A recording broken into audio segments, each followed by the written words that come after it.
Thing pare sangi va ho meite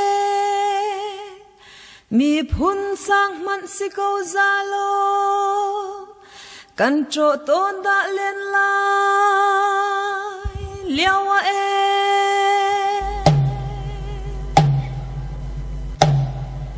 thing pare sangi va ho meite thing pare mi phun sang man siko zalo kan tro ton da len lai liawa control Tona ela yawa control Tona ela yawa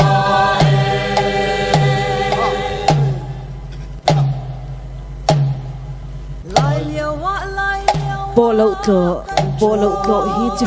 sang oma khen khon lam te khup suk lam te pan thoi tang theo to pu de to vor te hi alar sual de ani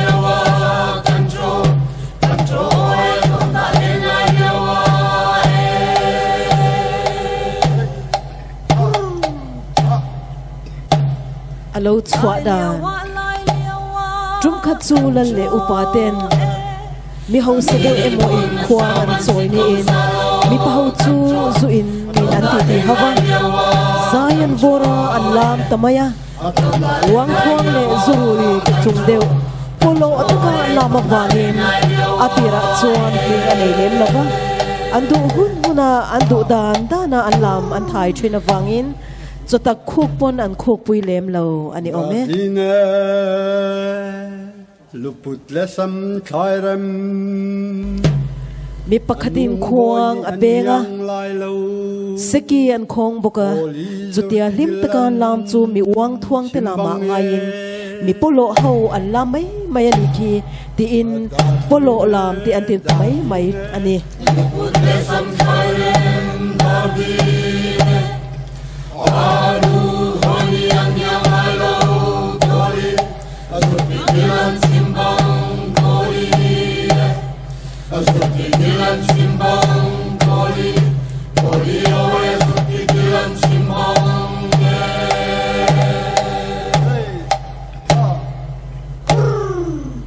simbangan simbang kori alu honi yang alo kori azuti dilan simbang kori azuti dilan simbang kori oe azuti dilan simbang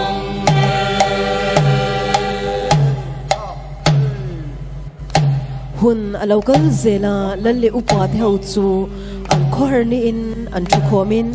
zu an khol thina an nom de nu chuan lang zai la han vote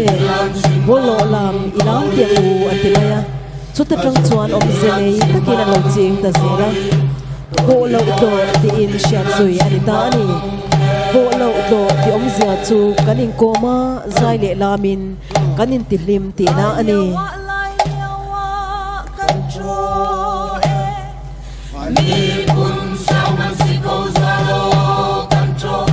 tona ela yawa control tona ela yawa control tona ela yawa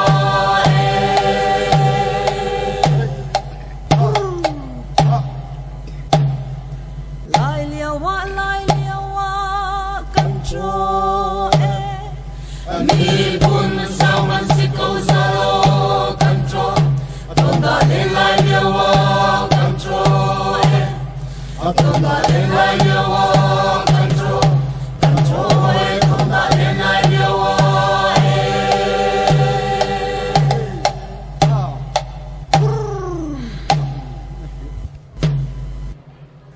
dadine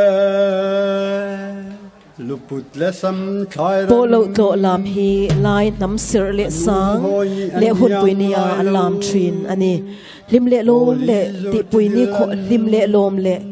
ti pui ni kho lam trin ani a chet ni a chuan an lam mi lo tua la ya le in chunga ko lam ma ya kwang choi ni boy ni se chun ni sakei lo ai ni de ini ni ate an lam tree ran ke pani nei ni te talin zube de kai chhuaka an in set lua an lam tree na ran tal lo chuan lam thiang lo ba te po an ngai hi tree na ni tu lai ero chuan thang siarang phaulan nan atul na pianga an lam tree na ni